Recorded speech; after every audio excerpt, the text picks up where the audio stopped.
Hola, hola, hola a todos y todas, bienvenidos y bienvenidas a un nuevo capítulo. Hoy en Aprendo Libre vamos a hablar sobre los sismos, tsunamis y erupciones volcánicas. ¿Cómo vamos a trabajar?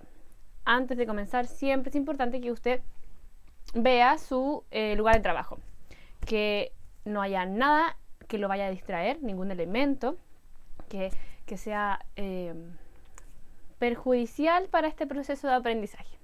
Entonces, vamos a buscar nuestro cuaderno, nuestro lápiz, vamos a cargar nuestra energía para poder comenzar y, bueno, principalmente la confianza. Si usted confía en usted, valga la redundancia, va a poder lograr lo que se proponga.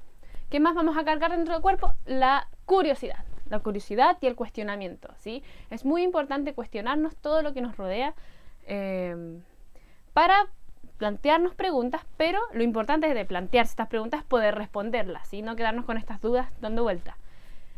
Y bueno, estar concentrados, concentradas con lo que vamos haciendo durante la clase. Principalmente que pueda disfrutar. Entonces nos vamos a sentar derecho en nuestra silla. Si usted está estudiando, por ejemplo, en la cama, idealmente no esté acostado, sino que esté sentado o sentada. Yo recomiendo siempre trabajar en una mesa. Puede ser la mesa del comedor, la mesa del living, si tiene un escritorio perfecto, ¿sí? Un espacio seguro y tranquilo donde podamos estar el tiempo que estamos durante la clase. Y disfrutar esta clase principalmente. Disfrutar, aprender. Si tiene preguntas, anote las preguntas y después las investiga, ¿sí? Porque aquí todos podemos ser científicos. Usted puede ser científica, científico.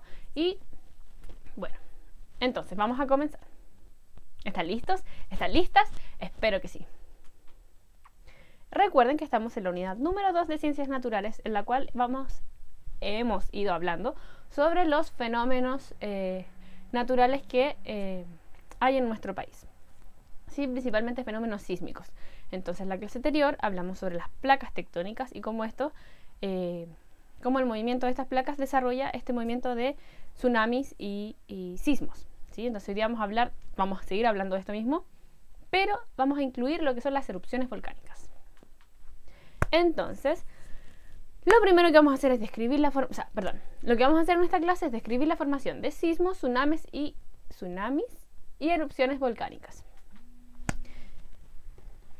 Para comenzar, vamos a partir entonces hablando de estos tres fenómenos naturales que les comenté y luego vamos a describir las alteraciones que generan en nuestro entorno o paisaje de un lugar. Antes de comenzar, a mí me encanta presentarles elementos, historias, tips, curiosidades, formas de relacionar la ciencia con el lenguaje, con matemática, con historia, etc. Entonces, hoy día les voy a hablar sobre Cindy Moore-Stock. Ella es una geofísica y doctora en sismología de la Universidad de Chile, que, bueno, su pasión es estudiar la Tierra, su comportamiento y todo esto. Entonces, esta pasión la ha llevado a investigar mucho sobre el comportamiento de sismos y volcanes. Entonces, últimamente ha estado trabajando sobre el volcán de Villarrica y cómo la actividad volcánica o volcanismo del volcán de Villarrica, que limita con la región de la Araucanía y los lagos, provoca o tiene alguna incidencia, es decir, alguna responsabilidad en los últimos terremotos producidos en Chile. ¿Sí? Ese es su proceso de investigación. Eso es lo que ella está estudiando. Esa es la curiosidad que ella tiene. Como le gusta mucho el comportamiento de la Tierra, entonces está relacionado un poco con estos volcanes. Entonces, usted podría, por ejemplo, si quiere saber más, a investigar sobre esta persona, esta mujer chilena del sur de nuestro país y ver qué conclusiones ha elaborado, hasta qué ha llegado, si ella está trabajando sola, si tiene un equipo de trabajo, un equipo de investigación. Así que eso, ¿sí? Y a mí me gusta compartir, así que lo bueno se comparte y esto es un elemento muy interesante. Comencemos. Vamos a hablar primero sobre los tres fenómenos naturales de principalmente de nuestro país. La clase anterior estuvimos hablando sobre los sismos, que se provocan por el movimiento de las placas tectónicas. Habían tres tipos de movimiento: incidente,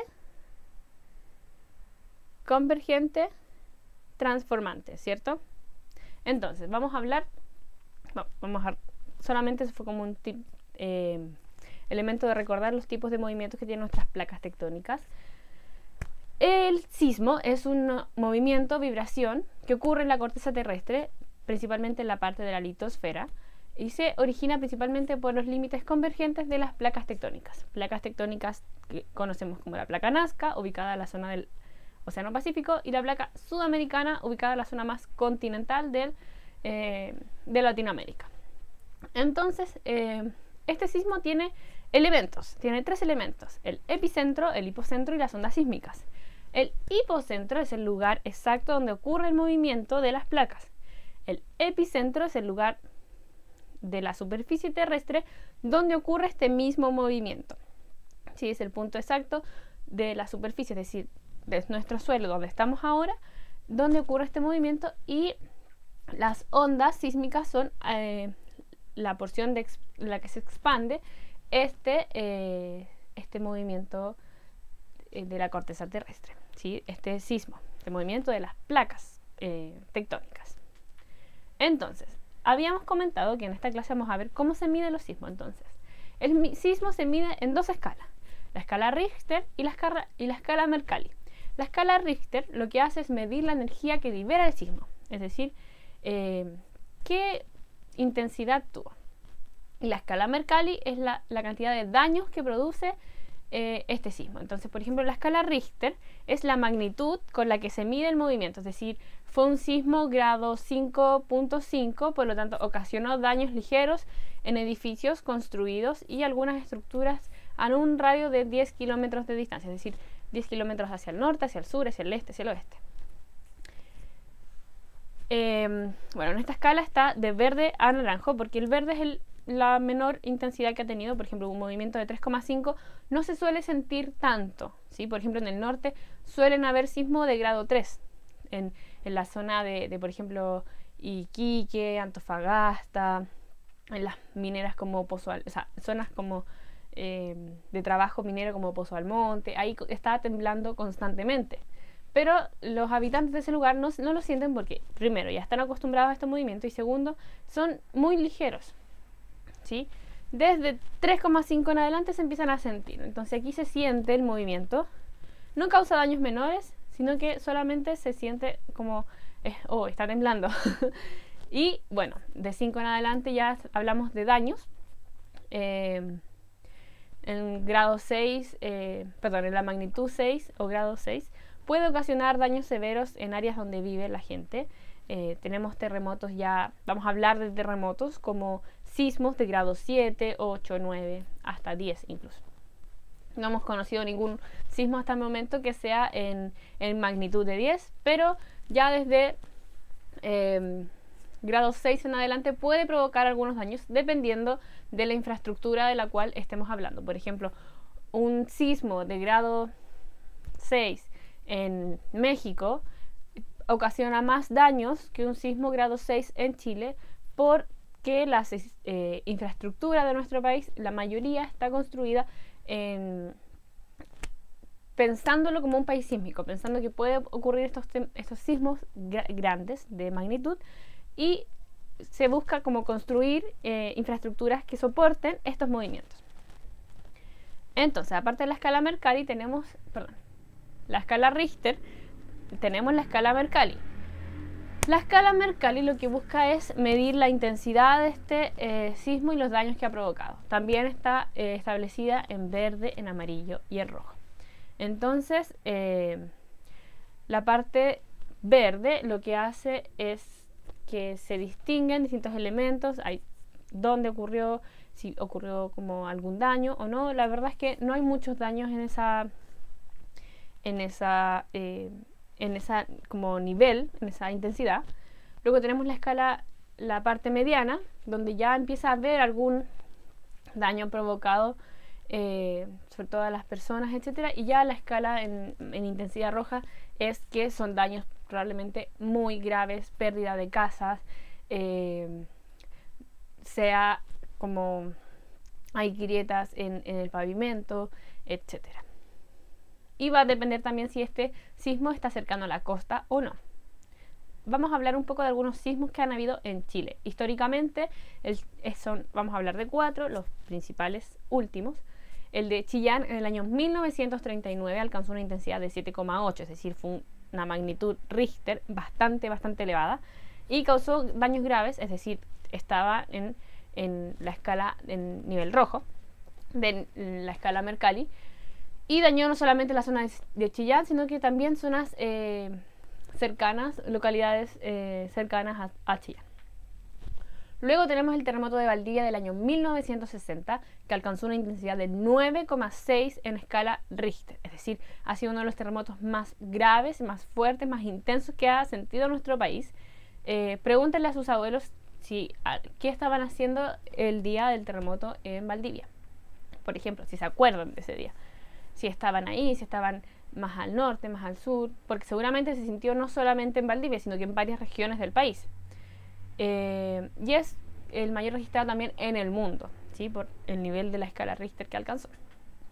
Luego tenemos el terremoto de Valparaíso del año 1985, que alcanzó una escala Richter de 8 grados de magnitud, o sea, alcanzó una magnitud de 8 grados en escala Richter, y también afectó a la zona central de nuestro país y aún tuvo 1 millón de damnificados, es decir, personas que perdieron sus casas, ¿sí? Porque Valparaíso es una ciudad donde las construcciones de las casas no están aptas para no todas están aptas para tolerar un sismo de ese nivel de magnitud. Además de que Valparaíso está construido sobre cerros, ¿sí? Entonces eso también es importante. Y el último terremoto considerado como más importante en Chile es el que ocurrió en Copquecura, es decir, en la región de Concepción, en el año 2010, un 27 de febrero. De ese sí puedo hablar de fecha exacta porque me acuerdo, yo estaba ahí, o sea, no estaba en Concepción, pero estaba en Chile en ese momento. Así que, bueno, este terremoto alcanzó un grado 8.8 de magnitud en escala Richter y causó graves daños, provocó muertes, pero además de eso provocó que el mar se comportara de cierta forma. Este sismo afectó a la zona centro-sur del país. Fue en Concepción, pero afectó a las regiones cercanas a Concepción y alcanzó incluso hasta la quinta región. Entonces, este sismo provocó un tsunami también en el sur. El tsunami es un sismo que ocurre,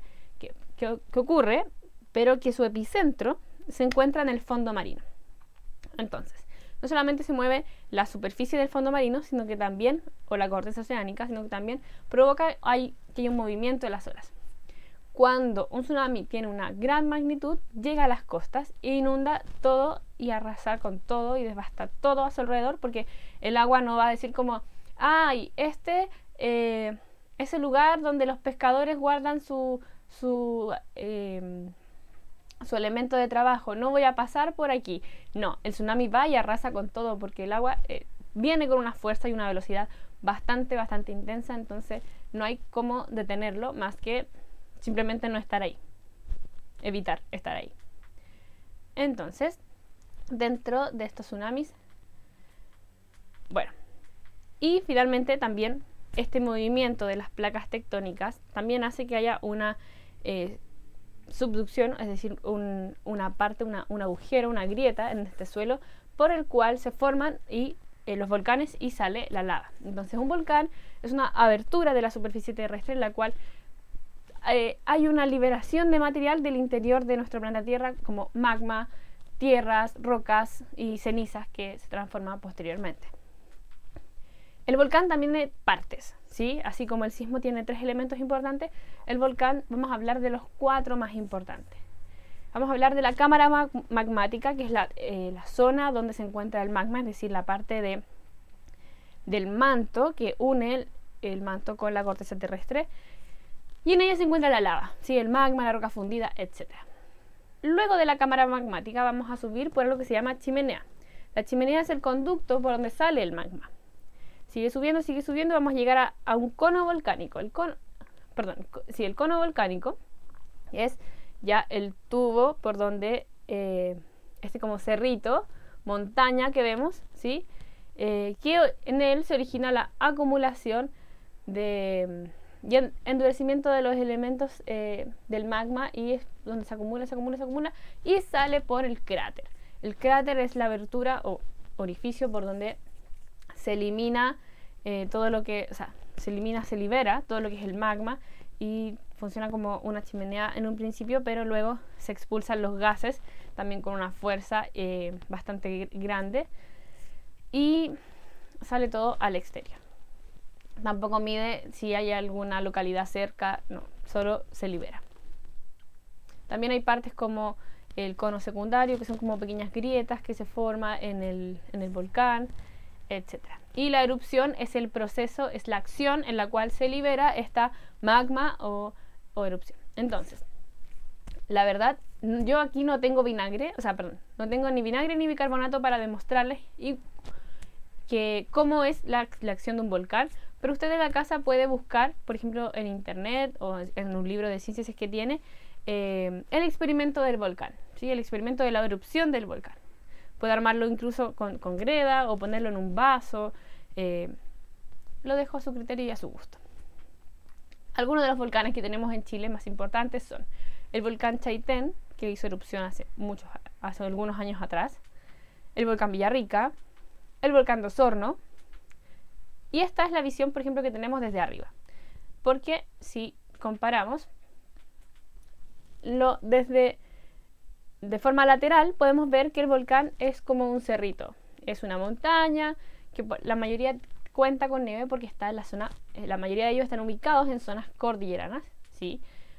Pero desde arriba es un orificio, si vamos a ver el cráter donde vemos como gas que se libera como chimenea, pero además tiene la lava ahí mismo, que se está acumulando y que está esperando hacer erupción, liberarse la energía.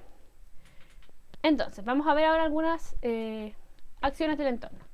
El temblor o sismo, principalmente sismo, vamos a hablar de sismo, cuando es sobre 5 o 6 en escala Richter, su magnitud va a provocar daños irreversibles, ¿sí?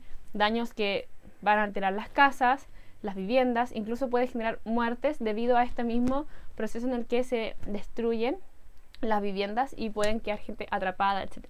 Por ejemplo, el sismo de alta magnitud que hubo en Haití hace muchos años atrás provocó también muchas muertes. De hecho, fue muy complejo seguir trabajando en ellos porque semanas a semanas se iban encontrando gente atrapada en estos como escombros, ¿sí? Hay que considerar también que el Centroamérica también es un lugar muy sísmico porque está en la unión de 3 o 4 placas tectónicas. Creo que lo habíamos mencionado en la clase anterior. El tsunami, que arrasa con todo, también destruye las casas, genera un montón de damnificados, es decir, personas que han salido dañadas de este proceso y que además de destruir, deja todo mojado. Entonces, a veces es complejo trabajar en el suelo porque está húmedo, porque falta tierra, no sé. Es complejo. Y también se ocurre de un momento a otro, es algo muy rápido. ¿Sí? El tsunami es cuando el mar se empieza a recoger, se recoge y luego que se recoge se libera con una fuerza y una velocidad bastante rápida, ¿sí? Y como habíamos comentado, tiene olas hasta como de 30 metros. Y la erupción volcánica lo que genera es que, claro, al haber una erupción volcánica y hay población alrededor, es decir, gente que vive alrededor del volcán o cerca de un volcán, ellos se van, ¿sí? Se cambian de lugar, se retiran porque es lava lo que va a salir, es decir, esta temperatura muy muy elevada que está en el manto, y lo que hace es liberarse. Y bueno, principalmente los seres vivos son los seres vivos no humanos, sino que las vacas, las ovejas, todos los animales que viven alrededor de él son los más damnificados, los más alterados, porque les está cambiando su hábitat. Estos gases tienen gases que son nocivos para la salud tanto de los animales como de los seres humanos. A veces pueden quedar incluso abandonados, ¿sí? Porque no hay quien los cuide. Por ejemplo, si había una granja o algo así cerca de un volcán y hay una erupción volcánica, la gente se va a ir y estos animales van a quedar ahí tirados. No todos, pero la gran mayoría es así, y esto pasa y ocurre. Entonces es muy complejo y hay que buscar formas de prevenir o de actuar, medidas de prevención frente a estos fenómenos naturales, ¿sí? De eso vamos a hablar en la siguiente clase. Entonces, ¿qué es lo más importante de todo lo que hemos visto? El volcán tiene partes, ¿sí? Tiene la cámara magmática, que es la parte del manto por donde hay lava. Luego viene el cono secundario o el cono, que es por donde, bueno, el cono es por donde se forma como este cerro y sale la lava desde la cámara magmática hacia el cráter. El cono secundario también es una abertura un poco de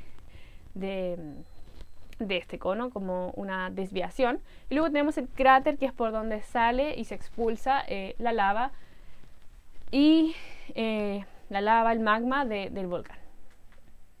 Entonces, hablamos hoy día sobre sismos, tsunamis, terremotos. La próxima clase vamos a ver la causa y efecto de estos fenómenos naturales.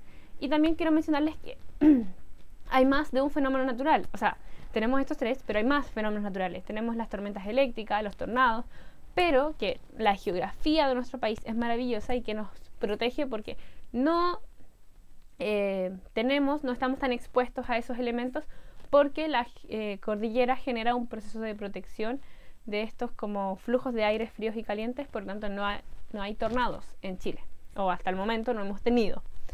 Así que eso, espero que hayan disfrutado la clase, que hayan aprendido mucho de volcanes. Los invito a hacer el experimento del volcán. Si no lo han hecho en su vida, busquen un video en YouTube, les va a encantar, es muy divertido. Hagan su propio volcán y eso, nos vemos en la siguiente clase. Adiós, que estén muy bien.